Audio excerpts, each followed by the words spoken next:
बिस्मिल्लाहिर्रहमानिर्रहीम। अस्सलामुअलैकुम वरहमतुल्लाहि वबरकातुहू। आज मैं आपको एक ऐसे बूढ़े आदमी की सच्ची और दुखी कहानी सुनाऊंगी जिसने 70 साल की उम्र में शादी की थी। क्यों इस बूढ़े आदमी ने 70 साल की उम्र में शादी की थी, क्या वजह थी, जानने के लिए कहानी एंड तक ज़रूर सुनिएगा। तो कहानी शुरू करने से पहले आपसे गुजारिश है कि आप मेरे चैनल हमना वॉइस को ज़रूर सब्सक्राइब करें और साथ दिए गए बेल आइकॉन को भी लाजमी क्लिक करें ताकि फ्यूचर में आने वाली मज़ीद वीडियोस की अपडेट्स आपको मिलती रहें। एक आदमी जिसका नाम रहमत था।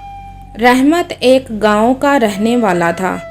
रहमत के आगे पीछे कोई ना था क्योंकि रहमत की उम्र 70 साल थी और वो अपने बहन भाइयों में सबसे छोटा था और रहमत के सब बहन भाई इस दुनिया में अब ना रहे थे।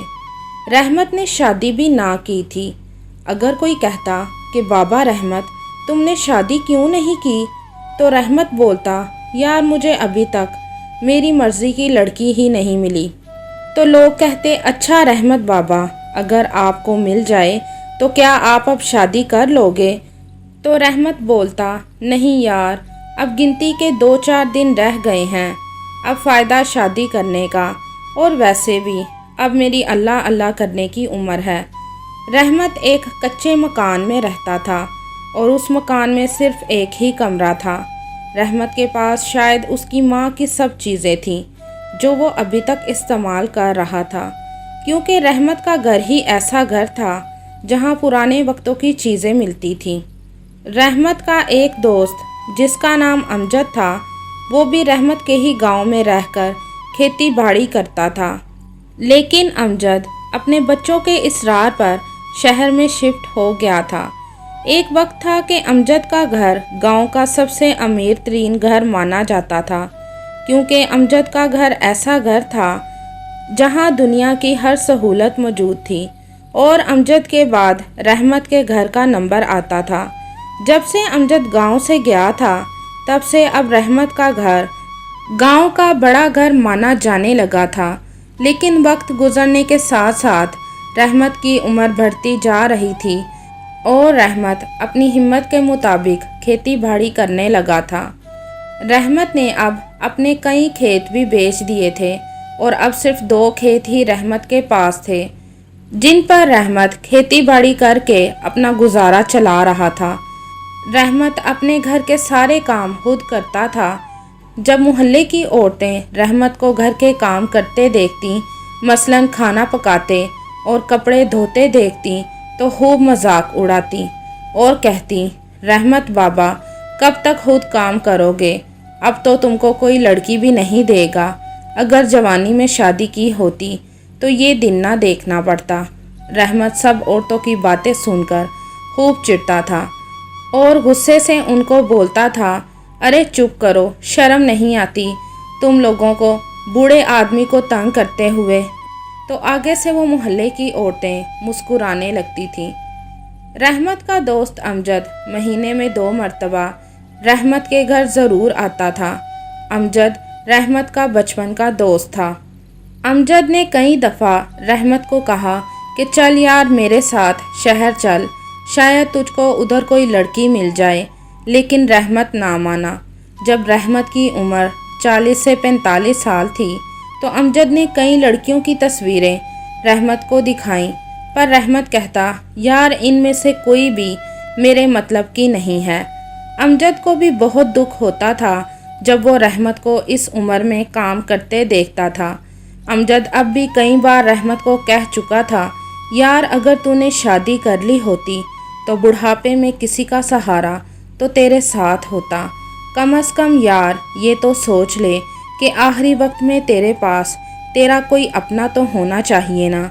तो रहमत कहता यार अमजद तू फिक्र ना कर, मेरा अल्लाह मेरे साथ है। मैं तो बस अल्लाह से दुआ करता हूँ, बस अल्लाह मुझे ऐसे ही चलते फिरते इस दुनिया से ले जाए, अल्लाह मुझे किसी का मुहताज ना करे। तो अमजद कहता यार कभी कभी जब मैं तेरे बारे में सोचता हूँ तो न जाने क्यों मुझे डर सा लगता है کہ کاش تیرے بھی بچے ہوتے جو اس بڑھاپے میں تجھے بٹھا کر کھلاتے۔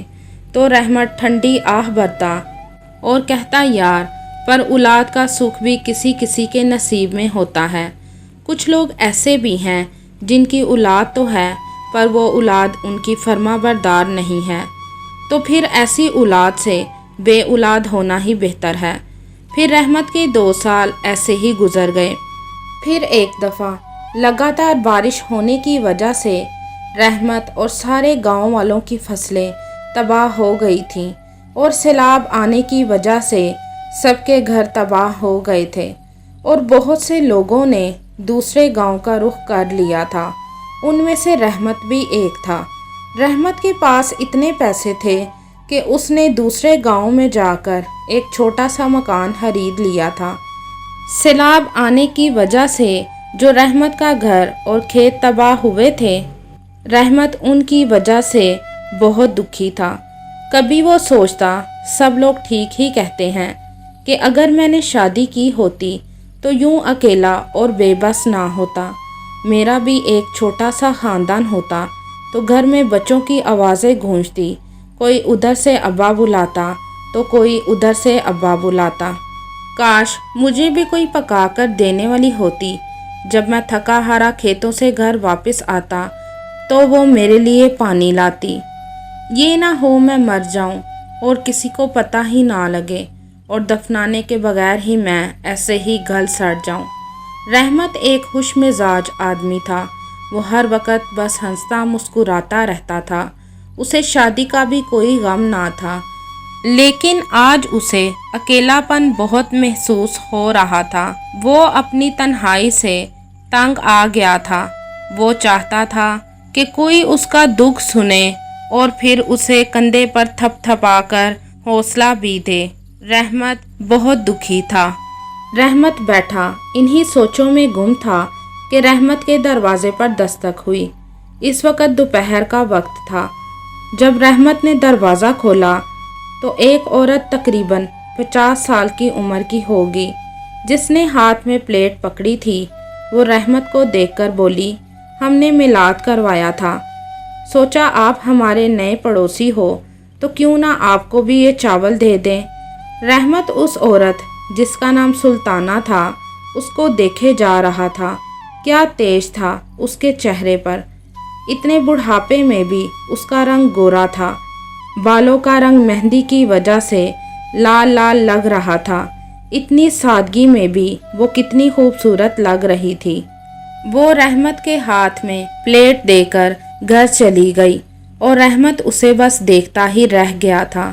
ایسے لگ رہا تھا کہ جیسے رحمت کو یہ سلطانہ پسند آ گئی تھی۔ پھر کئی دن رحمت اس سلطانہ کو ایسے ہی آتے جاتے دیکھتا رہا۔ پھر آہستہ آہستہ رحمت اور سلطانہ میں بات چیت ہونے لگی تھی۔ پھر رحمت کو پتہ لگا کہ سلطانہ ایک بیوہ ہے اور وہ اپنے بھائی کے گھر میں رہ رہی ہے، اور بہت تنگ بھی ہے کیونکہ سلطانہ کی بھابھی سلطانہ کو پسند نہ کرتی تھی۔ رحمت نے سلطانہ کی اسی مجبوری کو مد نظر رکھتے ہوئے سلطانہ سے جب شادی کا پوچھا تو سلطانہ نے بغیر سوچے سمجھے رحمت کو ہاں کر دی تھی، اور مولوی کو بلا کر بڑی سادگی سے رحمت نے سلطانہ کے ساتھ نکاح کر لیا تھا۔ اب سلطانہ رحمت کے گھر میں اس کے ساتھ رہنے لگی تھی۔ پورے محلے میں رحمت اور سلطانہ کی یہ شادی ایک مذاق بن گئی تھی، پر رحمت اور سلطانہ کو لوگوں کی باتوں کی کوئی پرواہ نہ تھی۔ رحمت تو اب پہلے سے بھی زیادہ خوش رہنے لگا تھا، اور سلطانہ کی بھی ساری پریشانیاں دور ہو گئی تھیں۔ آدمی ہو یا عورت، ان دونوں کی زندگی ایک دوسرے کے بغیر ادھوری ہے، اور شادی ہر مسلمان مرد اور عورت پر فرض ہے، اور میاں بیوی نہ صرف ایک دوسرے کے دکھ درد اور خوشی میں ساتھ رہتے ہیں، بلکہ یہ دونوں ایک دوسرے کا لباس بھی ہیں، اور آخری وقت میں ایک دوسرے کا سہارا بنتے ہیں۔ آپ کو یہ کہانی کیسی لگی کمنٹ میں ضرور بتائیے گا۔